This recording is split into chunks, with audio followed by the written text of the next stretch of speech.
এগুলো চিনতে পারছেন?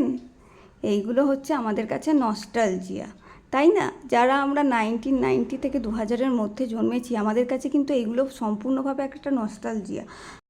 কারণ তখন কিন্তু আমরা এখন যেমন বিভিন্ন অ্যাপ থেকে, মানে ফোনপে, জিপে বা আদার্স অনেক রকম অ্যাপ আছে, সেই অ্যাপ থেকে আমরা রিচার্জ করি। তখন কিন্তু আমাদের এই রকম সুবিধা ছিল না।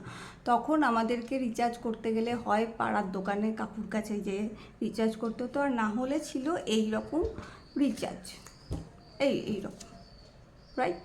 এই যে রকমই ছিল। এই পেছনের কার্ডটা আমাদের ফোনে টাইপ করতে হতো, দেন আমাদের ফোনে রিচার্জ হতো। এরকম সমস্ত রিচার্জের ছিল। এইটা ছিল SMS কার্ড। তো এইরকম আমরা SMS কার্ডে ভরতাম। আমার যেহেতু এটা দেখুন, SMS কার্ডে আমরা ভরতাম 11 টাকায় 110টা SMS দিত একদম 7 দিনের জন্য। এইভাবেই আমাদের চালাতে হতো। তো এটা প্রথমে এরকম ছিল, তারপরে এইরকম এসছে। মানে এই রিচার্জ কার্ডের অ্যাকচুয়ালি ভাগ ছিল। মানে এখন তো আমাদের যেমন মেসেঞ্জার আছে, হোয়াটসঅ্যাপ আছে, টেলিগ্রাম আছে, আরও অনেক কিছু আছে, আমরা তার মাধ্যমে চ্যাট করি। কিন্তু আমাদের সময় কিন্তু, তখন টিনের সময় এইসব কিচ্ছু ছিল না। তখন কিন্তু আমাদের এই রকম মানে মেসেজেই কথা বলতে হতো, এবং মেসেজ পাঠানোর জন্য এই একটাই অপশান ছিল। মানে আমার ভোডাফোন ছিল, ভোডাফোনে এরকমই অপশান ছিল। মোটামুটি সব কোম্পানি এই একই রকমই অফার দিত। আর তার সাথে যদি আমাদের কথা বলার প্রয়োজন হতো, তখন ছিল এই ছোটো ছোটো রিচার্জ। তখন যেহেতু আমাদের সবারই মোটামুটি পকেট মানি কমই থাকতো, আমরা সবাই এইগুলোই ভরাতাম।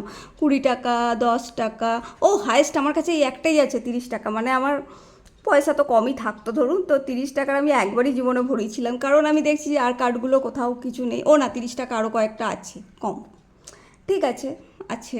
আর হ্যাঁ, তার সাথে লাগতো এই রকম একটা টেপাফোন।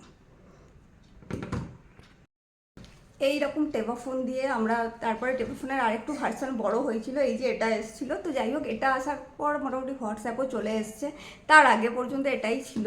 তো এইগুলো দিয়ে আমাদেরকে মেসেজ করতে হতো, এবং এই মেসেজের টাইপের যে স্পিড, আমরা পুরো না দেখে এরকমভাবে, ঠিক না, না দেখে এরকম এরকম করে আমরা টাইপ করতে পারতাম। তখন আমাদের হাতে এতটাই স্পিড থাকতো।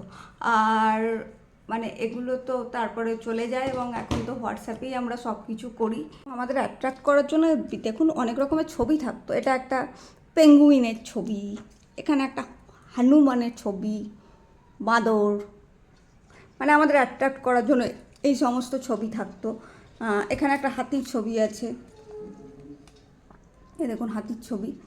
এইরকম বেশ অনেক রকম ছবি থাকতো। তারপরে এই যে মেসেজ কার্ডটা এরকম আছে।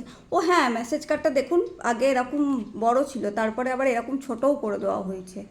হ্যাঁ, এবং আমাদের কিন্তু এই 11 টাকার মেসেজ নিয়ে চালাতে হতো। তারপরে ইউনিনর বলে একটি কোম্পানি আছে, যারা আবার বোধহয় দিনে 100টা করে মেসেজ দিত। তখন আমরা সবাই ওই রকম শিফট করেও গিয়েছিলাম। এরকম সমস্ত ব্যাপার আছে। তো আমাদের নস্টালজিয়া ছিল এগুলো, তাই না? এগুলো সব আস্তে আস্তে হারিয়ে গেছে। এই যে ফোন, সব এখন তো আমরা অন্যরকম সবাই স্মার্টফোন ইউজ করছি, বিভিন্ন রকম অ্যাপ আছে। কিন্তু তখন আমাদের কাছে এইগুলোই ছিল, এই যে ছোটো রিচার্জ, এইগুলো রকম করেই আমরা চালাতাম, বলুন কি না? তো আমার মনে হয় আপনাদের সবারই এই রকমভাবে আপনাদের টিনেজটা মনে পড়ে গেল। যদি আমার এই ভিডিওটা ভালো লেগে থাকে, তাহলে অবশ্যই আমার জানাবেন যে আপনাদের কেমন লাগলো। মানে আপনারা কি ওই নস্টালজিয়ায় ফিরে যেতে পারলেন? ওই টিনেজটা মনে পড়লো কি একবারের জন্য, যে হ্যাঁ আমরাও তো এরকম করতাম?